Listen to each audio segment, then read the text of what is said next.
Date is brilliant. They can recite the periodic table and solve complex equations. But the moment they're asked to collaborate with a team or handle a sudden pivot in the project, they crumble. Now, what if I told you the seeds of that failure weren't planted in college or high school, but before that child ever turned 5? We have been sold a lie. For decades, the preschool industrial complex in America has convinced us that if your 3-year-old isn't memorizing flashcards or reciting the ABCs in 3 languages, they are falling behind. But the science is screaming something different. Recent longitudinal studies from Harvard's Center on the Developing Child prove that early academic drilling is not just useless, it might actually be counterproductive. We are overscheduling their brains and undernourishing their souls. Today, we are tearing down the genius toddler myth and revealing what your child actually needs to become a successful, resilient adult.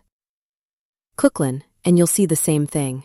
Parents stressed out of their minds because their 4-year-old didn't get into the right developmental preschool.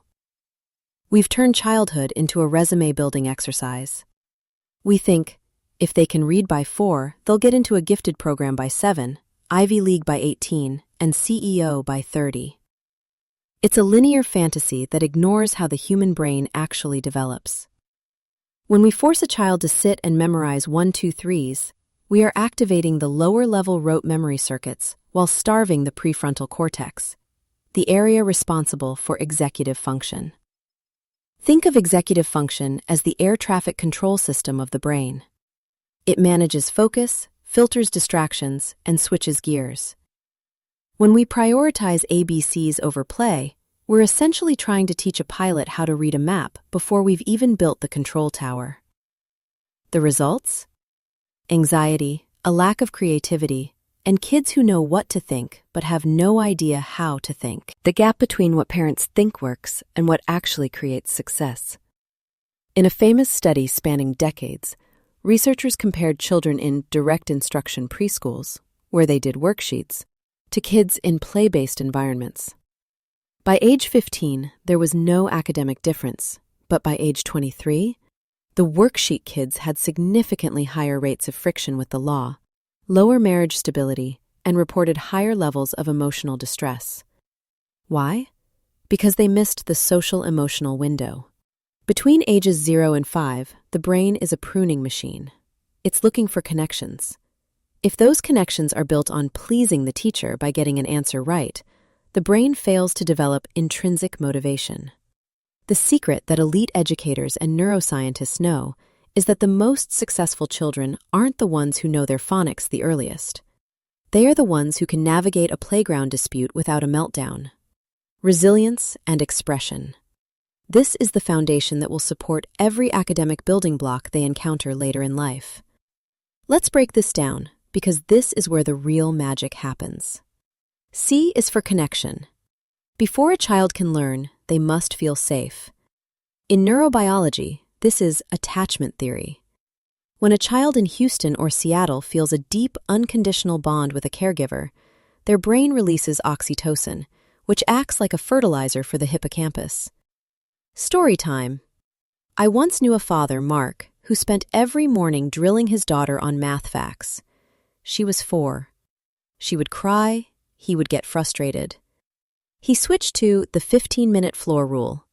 For 15 minutes a day, he just sat on the floor and followed her lead in play. No teaching, no correcting. Within 3 weeks, her behavioral issues at school vanished. Why? Because her connection tank was full, allowing her brain to move out of survival mode and into learning mode. D is looking for? This shifts the child from a passive recipient of information to an active scientist. In a world of Google and AI, knowing the facts is cheap. Knowing how to ask the question is the million-dollar skill. R is for resilience. This is the big one. We live in a snowplow parent culture where we try to clear every obstacle. But a child who never fails at 5 will break at 25. Resilience is built in the micro-frustrations of play. When a block tower falls, don't build it back for them. Wait, watch. Let them feel the frustration, then ask, "That was tough. What could we try differently?" That right there, that's the birth of problem solving. Finally, E is for expression. This isn't just talking, it's the ability to identify an emotion and communicate a need. A child who can say, "I'm feeling frustrated because this is hard," is 10 steps ahead of the child who can read Cat in the Hat, but throws a tantrum when they lose a game. Now, how do we actually implement this? You need a roadmap. You can't just stop teaching overnight without a plan to nurture. Weeks 1 to 2 are the decompression phase. If you've been doing flashcards, put them in the attic. Your goal for these 14 days is unstructured boredom. Yes, boredom. Boredom is the precursor to creativity. When a child says, "I'm bored," don't hand them an iPad. Give them a cardboard box and some masking tape. In the first few days, they will whine. They will look at you for direction. But by day 7, you'll see the creative spark. They'll turn that box into a spaceship or a bakery. This is the brain's default mode network kicking in. It's where original ideas are born. Month 1 is the language of emotions stage. Start labeling the world. Not just objects, but feelings. When you're stuck in traffic in New York City and you're frustrated, say it out loud. "I'm feeling impatient because we aren't moving." You are modeling the expression part of C.O.R.E. By month 6, you will see the flourishing. Your child will start initiating complex play. They will show empathy toward a crying peer at the park. And, here's the kicker, their academic curiosity will naturally explode. They will ask you what a sign says. They will want to count the crackers. Learning becomes a tool for their curiosity, not a chore for your approval. The long-term result? After 6 months of this, you aren't just raising a smart kid. You're raising a leader who can self-regulate, innovate, and connect. I know what you're thinking. But what if the other kids in his class are ahead? What if he's the only one who can't read in kindergarten? This is the peer pressure trap. Let's troubleshoot this. Problem 1, the comparison crisis. You go to a playdate in the suburbs and little Timmy is reading Charlotte's Web while your kid is digging for worms. Remember the early bloomers paradox. Children who learn to read early often plateau by 3rd grade. Meanwhile, the play-based kids, who have stronger oral language and executive function, skyrocket past them because they actually understand the context of what they're reading. They aren't just decoding sounds, they are comprehending worlds. Problem 2, the boredom meltdown. If your child has been over-entertained by screens or structured classes, they might struggle with independent play. The fix? Scaffolding. Don't do the play for them, but set the stage.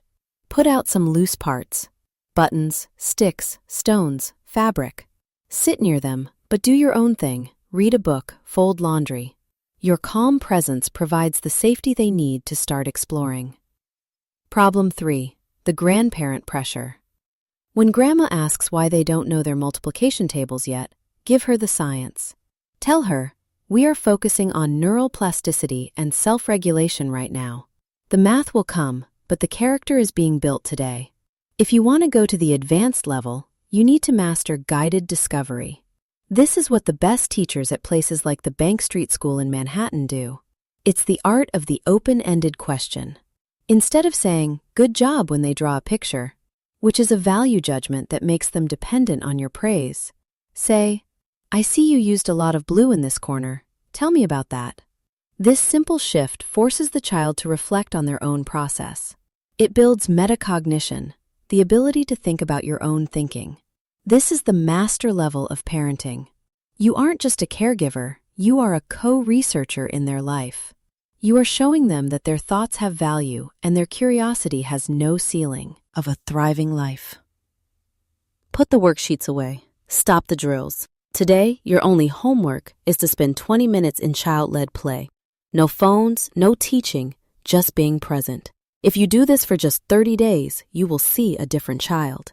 You will see a child who is more confident, more empathetic, and more alive.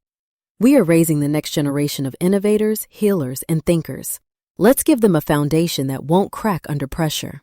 Comment below with the word play if you're ready to ditch the flashcards and start building what really matters. I read every single comment and I can't wait to hear your stories of how your child transforms. In our next episode, we're diving into the screen time trap and how to reclaim your child's attention span in a digital world. You won't want to miss it.